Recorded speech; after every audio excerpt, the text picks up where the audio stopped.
In this example, we're going to show you how to use Pentaho's data integration environment to set up customized workflows. We have supplied several types of plug-in steps that can be loaded within this data integration environment that can extract information or geospatial information out of image sets and allow you to flow that into a indexer that allows you to index information into the OMAR database. For this workflow, we're going to define, and we'll build up on top of this, just a very simple getinfo. And then we can build off the getinfo and feed that information into an indexer that allows us to index that information into a OMAR database. Now, first of all, what we'll do is define a transformation. And when you define a new transformation underneath File, New Transformation, this allows a canvas to come up for you can design and drag and drop custom steps into. What we're going to do first, before we drag anything in here, let's go ahead and set up our transform.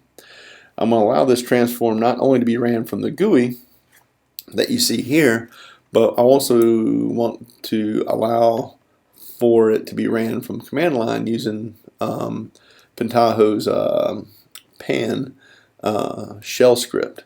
The pan allows you to run transformations from the command line, and their spoon GUI allows you to run them also within the GUI environment. So in order for it to run as a command line, I would like to pass arguments to this transformation. So we're going to do several things. First, let's go ahead and bring up the transformation properties, and let's define, so we won't have to do it later, let's go ahead and give this transform a name. We'll call it getinfo. And we're going to give it parameters.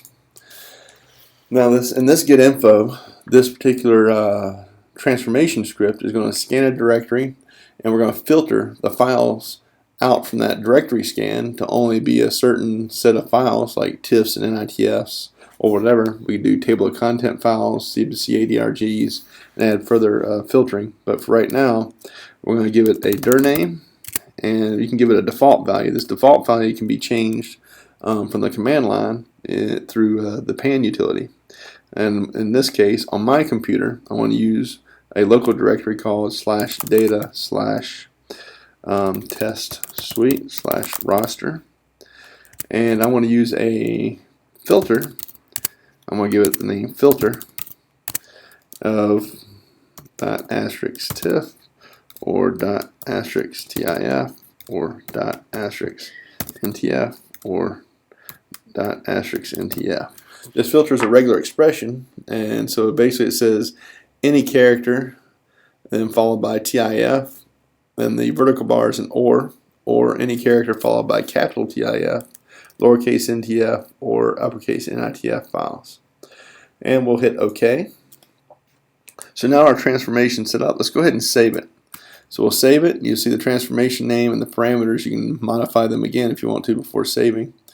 We're just going to hit OK, and you'll see that the transformation name changes on the tab.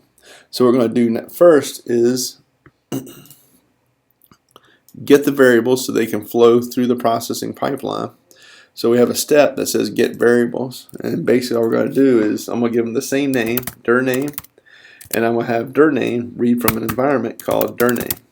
Now you notice that we gave it a property called dir name, and our parameters set up within this transformation. All we have to do is use that variable, and the syntax to do that is as you see here. So you have dollar, the begin bracket, and then end bracket.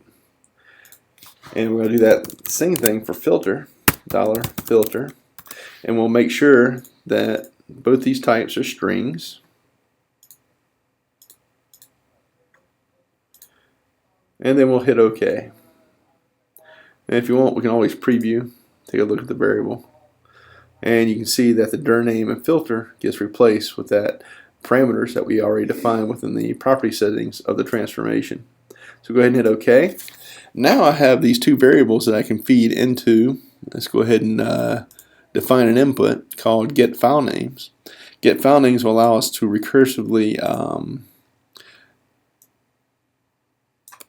scan directory sets. So go ahead and connect those up, and then double click on the properties of the get file names, And what we're going to do, instead of hard coding it here, we're going to allow the setup information for this filter to come from an input field.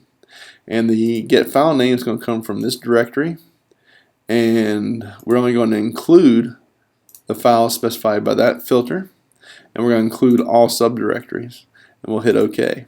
Now to make sure that let's go ahead and save it. You can go up here and hit File Save, or you can hit your Control S to save as well. We'll right click, make sure this step is highlighted by left clicking on it first, and we'll right click, and then you can go down here to preview. And instead of previewing the first 1,000, I don't want to wait forever.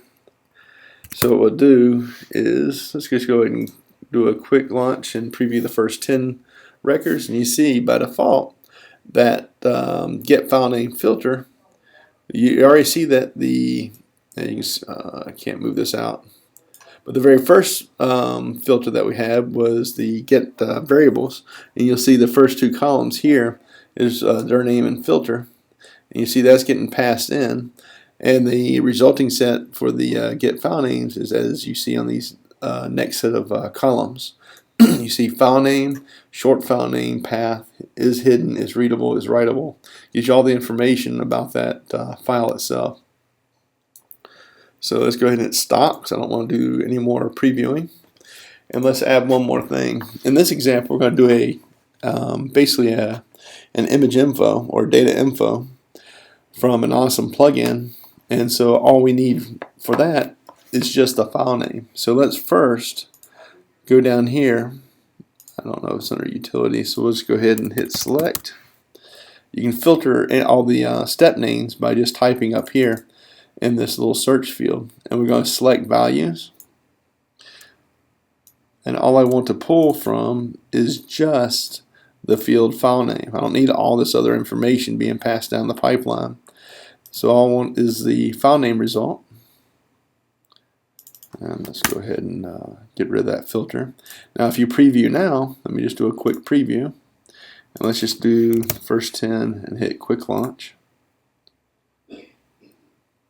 You'll see now that only thing that's output from that filter set is just the column file name. I like keeping my queues or output queues as small as possible all the way down the pipeline. And I'll show you in a minute, actually I'll show you right now, all queues, or the sizes of all these queues, I think it's under miscellaneous. If you open up your step transform, you'll see the number of rows in the row set. This is the maximum that the queue will fill up to while the next step transform is waiting. So it'll always only add 10,000 items to the output queue of each step. So you can change this based on the amount of information that you're actually outputting. So that's why I always like to keep my queues as small as possible, or the information that's being sent to the queues as small as possible. Now let's go to the OSSIM. OSSIM is our custom set of plugins that we have for the Spoon environment here, or the entire data integration distribution, so that any of the utilities within the data integration environment can use these set of plugins. In this case, like I said before, when we first started, we're going to do a data info only for this first example. And we'll build on top of this data info example and add further stuff to it in the next set of demos. But in this case, we're going to drag a OMS data info object in. Let's go ahead and connect it up. And we're going to take the main output of that step and flow it right into the OMS data info. If you double click on the OMS data info step, you'll see some of the parameters that you can change. By default, we say that the input file name is going to come from a field called file name, which we showed you in the previous preview step. And you can change the column name of what the data info is going to be output to. And in this case, we have it OMS info. So let's hit OK. And let's go ahead and preview this. Right click, preview. And we'll do the first 10 records. And you see that the OMS info object is now previewed within this window. And you see the XML text string is now a result within that column. So we'll hit close, and each image has been processed. And make sure, we'll just go ahead and hit stop. Now the data info, depending on what type of system you're on, may take a second or two.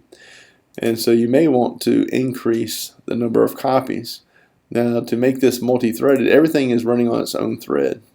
And so within Kettle environment, you can make this multi-threaded by just saying stop, and let's just make 10 copies. Hit return, and you'll see down here, let's just do a launch and let it just run. You'll see 10 copies of this OMS data info object. Launch. And hit yes to save it, and you see the 10 copies going here. These are all running now in parallel, and you have 10 copies of OMS data info pulling from the output queue of these select values. So now we have a multi-threaded data info processing chain, and this concludes our getinfo example.